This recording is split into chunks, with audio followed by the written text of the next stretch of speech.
আজকের আলোচনায় আমরা একটা নির্দিষ্ট উৎস ধরে এগোচ্ছি। উৎসটা হলো তাহাজ্জুদের গুরুত্ব ও নিয়মাবলী। হুম। তো আমাদের লক্ষ্য হলো এই উৎস থেকে বোঝার চেষ্টা করা তাহাজ্জুদ নামাজটা ঠিক কি, এর গুরুত্ব কতখানি, আর উৎস কি বলছে এর নিয়মকানুন নিয়ে। হ্যাঁ, তাহাজ্জুদ তো এমনিতেই মুসলিমদের কাছে খুব পরিচিত একটা নাম, বিশেষ করে নফল ইবাদতের মধ্যে। ঠিক, এটা তো ঐচ্ছিক রাতের নামাজ, কিন্তু এর গভীরতা নাকি অনেক। চলুন উৎসটা কি বলছে সেটাই দেখি। ঠিক বলেছেন। আসলে ইসলামে তো ফরজ ইবাদত আছে যেগুলো করতেই হয়। অবশ্যই। তার পাশাপাশি নফল বা ঐচ্ছিক ইবাদতেরও কিন্তু একটা বিশেষ জায়গা আছে। আর তাহাজ্জুদ হলো সেই নফল ইবাদতের মধ্যে অন্যতম। হুম। এটাকে প্রায়শই দেখা যায় গভীর আধ্যাত্মিক সংযোগ তৈরির একটা দারুণ উপায় হিসাবে। এই উৎস মনে হয় সেই কথাই বলছে। আচ্ছা, তাহলে উৎস ঠিক কিভাবে পরিচয় করাচ্ছে তাহাজ্জুদ নামাজকে? এর মূল ধারণাটা কি দিচ্ছে, আর সময়টা কখন পড়তে হয়? দেখুন, উৎস অনুযায়ী তাহাজ্জুদ হলো একটা নফল নামাজ, ঐচ্ছিক। এটা ফরজ বা বাধ্যতামূলক নয়। কিন্তু গুরুত্বপূর্ণ বলছেন। হ্যাঁ, অত্যন্ত ফজিলতপূর্ণ। এর সবচেয়ে বড় বৈশিষ্ট্য হলো এর সময়টা। সময়টা? আচ্ছা। এটা রাতের বেলা পড়তে হয়, বিশেষ করে রাতের শেষ তৃতীয়াংশে। শেষ তৃতীয়াংশ মানে? এশার নামাজের পর যখন মানুষ সাধারণত ঘুমিয়ে পড়ে, হ্যাঁ। সেই ঘুম থেকে সজ্ঞানে জেগে উঠে ফজরের আজানের আগে পড়া। ও, ঘুম থেকে উঠে, এটাই তাহলে মূল ব্যাপার। একদম, এখানেই এর বিশেষত্বটা। রাতের আরাম, গভীর ঘুম, সেটাকে নিজের ইচ্ছায় ছেড়ে দিয়ে আল্লাহর ইবাদতের জন্য দাঁড়ানো। উৎস এই ব্যাপারটার উপর খুব জোর দেয়। বুঝলাম। এই যে চেষ্টাটা নিজের আরামকে কোরবানি দেওয়া, এটাই এর আধ্যাত্মিক মূল্য অনেক বাড়িয়ে দেয়। এটা শুধু নামাজ পড়া নয়, একটা আত্মত্যাগেরও প্রতীক। এটা আসলেই অন্যরকম শোনায়। রাতের নিস্তব্ধতা, যখন সবাই ঘুমিয়ে, তখন একা একা সৃষ্টিকর্তার সামনে দাঁড়ানো। আচ্ছা, উৎসটির শিরোনামে গুরুত্বর কথা আছে। হ্যাঁ, গুরুত্ব। এই উৎস অনুযায়ী ঠিক কি কি কারণে তাহাজ্জুদ এতটা গুরুত্বপূর্ণ বা তাৎপর্যপূর্ণ? হ্যাঁ, উৎস এর আধ্যাত্মিক গুরুত্বের বেশ কয়েকটা দিক তুলে ধরেছে। যদি একটু গুছিয়ে বলি। বলুন। প্রথমত, এটাকে বলা হচ্ছে আল্লাহর নৈকট্য বা সান্নিধ্য লাভের অন্যতম সেরা উপায়। আল্লাহর কাছাকাছি যাওয়ার পথ। ঠিক। ভাবুন তো, রাতের ওই শান্ত নীরব সময়, যখন বাইরের কোনো কোলাহল নেই, তখন মনে হয় সৃষ্টিকর্তার সাথে একটা অন্যরকম, খুব ব্যক্তিগত সংযোগ তৈরি হয়। উৎস বলছে এই কারণে সময়টা বিশেষ। তা তো বটেই। দ্বিতীয়ত, এই সময় নাকি দোয়া বা প্রার্থনা কবুল হওয়ার সম্ভাবনা খুব বেশি থাকে। ও আচ্ছা। ইসলামী বর্ণনায় আছে যে আল্লাহ এই শেষ রাতে বান্দাদের খুব কাছে চলে আসেন, তাদের ডাক শোনেন। তাই নিজের কোনো চাওয়া বা ক্ষমা প্রার্থনা করার জন্য এটা একটা অসাধারণ সময়। এটা তো দারুণ একটা ব্যাপার। তৃতীয়ত, এটা আত্মিক প্রশান্তি আনার একটা বড় মাধ্যম, মনের শান্তির জন্য। সারা দিনের ব্যস্ততার পর হয়তো। ঠিক। দিনের নানা চিন্তা কাজ থেকে সরে এসে রাতের এই শান্ত সময়ে নামাজে দাঁড়ালে মনে এক ধরনের স্থিরতা আসে, শান্তি লাগে, নিজের ভেতরটা পরিষ্কার করার সুযোগ হয়।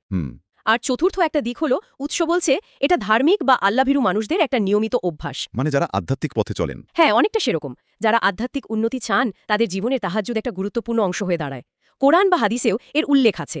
তাহাজ্জুদ আদায়কারীদের প্রশংসা করা হয়েছে। সব মিলিয়ে তাহলে? সব মিলিয়ে উৎস এটাই বলতে চাইছে যে তাহাজ্জুদ শুধু কয়েক রাকাত নামাজ নয়, এটা আসলে গভীর বিশ্বাসের প্রকাশ। আল্লাহর প্রতি ভালোবাসা, নিজের আরাম ত্যাগ করা, একনিষ্ঠ হওয়া, এই সবকিছুর একটা মিশ্রণ। ঈমানকে আরো মজবুত করার একটা উপায়। একদম, আল্লাহর উপর নির্ভরতা বাড়ায়। সত্যি, এই ব্যাখ্যাগুলো শোনার পর বোঝা যাচ্ছে কেন এটিকে এত গুরুত্ব দেওয়া হয়। আল্লাহর কাছাকাছি যাওয়া, দোয়া কবুল হওয়া, মনের শান্তি, এগুলো তো সবারই চাওয়া। আচ্ছা, গুরুত্বের দিকটা তো পরিষ্কার হলো। এবার উৎসের অন্য দিকটা, নিয়মাবলী।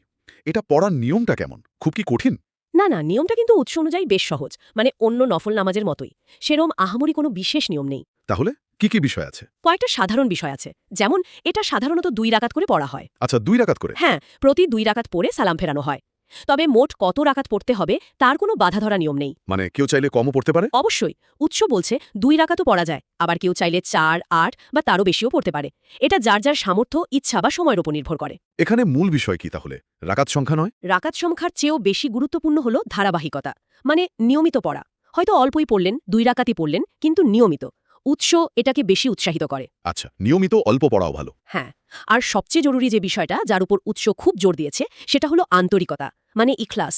ইখলাস কাজটা শুধু আল্লাহর জন্য করা, অন্য কোনো উদ্দেশ্যে না, লোক দেখানো বা অন্য কিছু নয়। ও আচ্ছা, খাঁটি নিয়ত। একদম। আর হলো একাগ্রতা, খুশু যাকে বলে, পূর্ণ মনোযোগ দিয়ে বিনয়ের সাথে নামাজটা পড়া। রাতের বেলা সেটা হয়তো সহজ হয়। তুলনামূলকভাবে সহজ। চারপাশের পরিবেশ শান্ত থাকে তো মনোযোগ ধরে রাখা সহজ হয়। আসলে যে কোনো ইবাদতের মতোই তাহাজ্জুদের আসল প্রাণ হলো এই নিয়ত আর একাগ্রতা। আল্লাহ তো বাহ্যিক জিনিস দেখেন না, তিনি দেখেন অন্তরটা।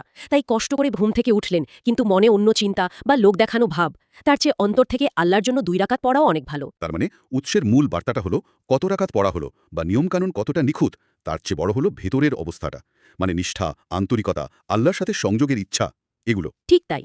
এটা খুবই ব্যক্তিগত আর গভীর একটা আধ্যাত্মিক চর্চা। তাহলে এই পুরো আলোচনার নির্যাসটা কি দাঁড়ালো? উৎস বলছে তাহাজ্জুদ একটা ঐচ্ছিক রাতের নামাজ, রাতের শেষ ভাগে ঘুম থেকে উঠে পড়তে হয়। এর আধ্যাত্মিক গুরুত্ব অনেক, আল্লাহর নৈকট্য, দোয়া কবুল, আত্মিক শান্তি। আর পড়ার পদ্ধতিতে রাকাত সংখ্যা মুখ্য নয়, বরং আন্তরিকতা আর একাগ্রতাই আসল। হ্যাঁ, মোটামুটি এটাই। তাহলে এই সবকিছুর মানেটা কি? একজন মানুষ যিনি আধ্যাত্মিক পথে চলতে চান, তার জন্য এই উৎসের বার্তাটা কি? দেখুন, মূল তাৎপর্য হল উৎস অনুযায়ী ব্যক্তিগত আধ্যাত্মিক উন্নতি। হুম আল্লাহর সাথে নিজের সম্পর্কটাকে আরও গভীর করা, আরও মজবুত করার একটা বিশেষ সুযোগ। এটা নিজেকে নিয়ে ভাবার, নিজেকে শুদ্ধ করার, যাকে বলে আত্মপ্রতিফলন, সেটারও একটা দারুণ সুযোগ। যদিও এটা বাধ্যতামূলক নয়। হ্যাঁ, ঐচ্ছিক। কিন্তু ইসলামী ঐতিহ্যে যারা সত্যি আধ্যাত্মিকতার গভীরে যেতে চান, আল্লাহর সাথে একটা নিবিড় সম্পর্ক গড়তে চান, তাদের জন্য এটা খুব সুপারিশ করা হয়। একটা বরকতময় আমল হিসাবে দেখা হয়। যেন আধ্যাত্মিক যাত্রার একটা বিশেষ ধাপ। অনেকটা সেরকমই। উৎস থেকে পাওয়া মূল ধারণা এটাই, রাতের নির্জনতায় আল্লাহর সামনে দাঁড়ানোর যে অভিজ্ঞতা, সেটা মানুষের জীবনে, তার ভাবনায়, তার অনুভূতিতে একটা অন্যরকম মাত্রা যোগ করতে পারে। তাহলে আজকের এই পর্যালোচনায় আমরা তাহাজ্জুদের গুরুত্ব ও নিয়মাবলী উৎসটার পাতা উল্টে দেখলাম, বোঝার চেষ্টা করলাম এর মূল বার্তাগুলো, তাহাজ্জুদ কি, কেন এটা এত গুরুত্বপূর্ণ, আর এটা পালনের নিয়ম ও সময় নিয়ে উৎস কি বলছে। হ্যাঁ, এবং এটা স্পষ্ট যে উৎস এটিকে শুধু একটা প্রথাগত নামাজ হিসাবে দেখছে না, বরং একটা গভীর আত্মিক অনুশীলন হিসাবে তুলে ধরছে। একদম।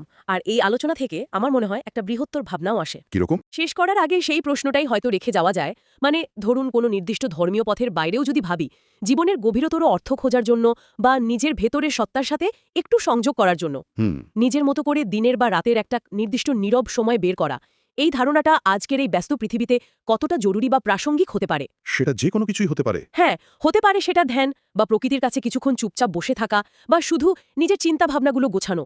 কোন ধরনের ব্যক্তিগত অনুশীলন আমাদের এই যান্ত্রিক জীবনে একটু থমকে দাঁড়াতে সাহায্য করতে পারে, নিজেদের সাথে বা হয়তো আরও বড় কিছুর সাথে একটা অর্থবহ সংযোগ তৈরি করতে পারে? এটা নিয়ে ভাবার অনেক জায়গা আছে, তাই না? সত্যি, ভাবনার বিষয়।